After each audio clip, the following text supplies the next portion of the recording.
Hi hello வணக்கம், இது உங்கள் சிவி ஜோன். சொல்லணும் எப்படி இருக்கீங்க? இப்போ பார்த்தீங்கன்னா ஒரு சம்பவம், அதாவது நேற்று பார்த்தீங்கன்னா ஒரு பயங்கரமான அதிபயங்கர ஒரு ப்ராங்க் நடந்துச்சு.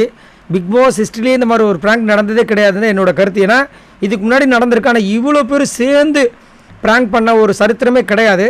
அதை நேற்று நடந்துச்சு. இதை பிக் பாஸ் நம்ம தீபக்கை கூப்பிட்டு இந்த மாதிரிலாம் பண்ணுங்கள், ஆனால் குறிப்பாக பெண்கள் ஆண்களும் சேர்ந்து பண்ணணும், அதுவும் குறிப்பாக ஸ்டூடெண்ட்ஸ் மட்டும்தான் பண்ணணும்.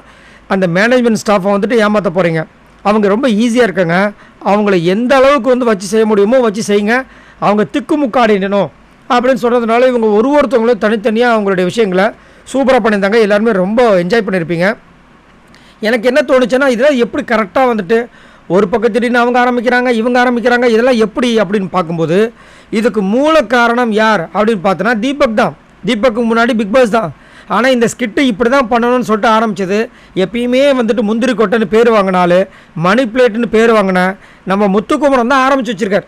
ஸோ எல்லாரையும் முதல்ல உட்கார வச்சு ஃபஸ்ட்டு நீங்கள் இதை பண்ணுங்கள். இப்போ நம்ம ராணுவ சொல்லியிருப்பார், அப்போ இந்த ஸ்கூலில் எவனுமே இனிமேல் லவ் பண்ணக்கூடாதுன்னு இதை சொல்லி கொடுத்தது நம்ம ஆள் தான், முத்துக்குமரன் தான். ஸோ இந்த மாதிரி நிறைய விஷயங்களை கோர்வையாக ஆக்கி ஒரு டைரக்டர் மாதிரி அந்த ஸ்கிரிப்டை முதல்லே இது பண்ணி நீங்கள் அங்கங்கே இந்த மாதிரி ஸ்டார்ட் பண்ணுங்கள், ஆனால் இவங்க எல்லாரையும் தனித்தனியாக பிரித்து ஒரு சம்பவத்தை போகணும்னு சொல்லி எல்லாருக்கும் கிளிப்பிள்ளைக்கு சொல்கிற மாதிரி சூப்பராக எழுதி கொடுத்து வேறு லெவலில் பண்ணியிருக்காப்புல.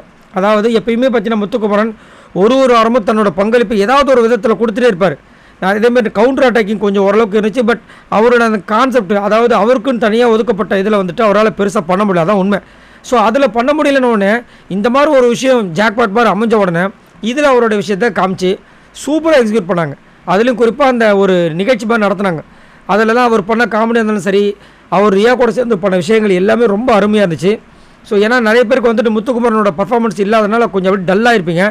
ஆனால் இந்த இவ்வளோ பெரிய ஸ்கிரிப்டை எழுதுந்தே நம்ம ஆள் தான், அதுவே எவ்வளோ பெரிய விஷயம். இது நல்லா இருந்தது. அதனால தான் என்ன தான் அங்கே இருக்கிற விஜய்ஸ் இருந்தாலும் சரி, மற்றவங்களாம் ஏன் ஆட்டு மந்தைங்க மாதிரி அவர் சொல்கிறத கேட்குறீங்க அப்படி சொன்னாலும் இன்றைக்கி கேர்ள்ஸ் அண்ட் பாய்ஸ் எல்லோரும் சேர்ந்து அவர் சொன்னதை தான் செஞ்சாங்க.